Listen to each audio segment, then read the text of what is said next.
Although Audi is ending production of the TT Sports Coupe, it seems determined to take it on a final world tour. After a special run of Heritage Edition cars in 2022 and a final edition for the United Kingdom this year, the company has announced a Memorial Edition for Japan. The Japanese edition will have a luxury sports theme, limited to just 100 cars, and will feature a choice of colors with special bronze accents. The Memorial Edition is based on the Audi TTS Coupe and uses a turbocharged 2.0-liter direct-injection gasoline engine producing 315 horsepower and 310 pound-feet of torque, about 30 more horsepower and torque than the standard S.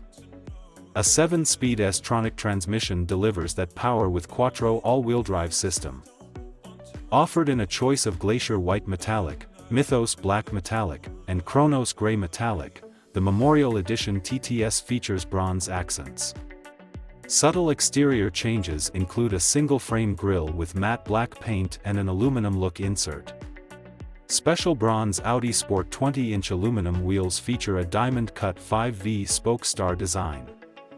Audi's magnetic ride, standard on the Audi TTS, moderates the suspension, adjusting the damping force based on driving conditions to provide a comfortable ride and responsive driving dynamics. Inside, the diamond pattern theme extends to the seats, upholstered in Nappa leather with bronze contrast stitching and gray piping.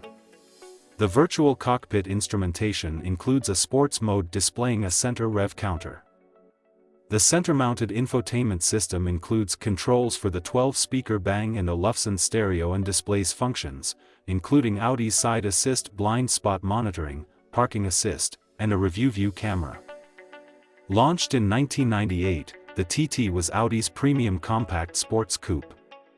Sharing a platform with Volkswagen Golf and Audi A3, it evolved from a stylish tourer car into a more hard-edged performance car. The most feral versions utilized Audi's turbocharged inline 5-cylinder engine, but even the base engine cars proved solid performers. This year the TT ends a 25-year production run with over 500,000 cars sold. It joins the Audi R8 on the list of departing combustion engine performance cars, leaving the RS3 as the lone small performance car while the company transitions to EV production.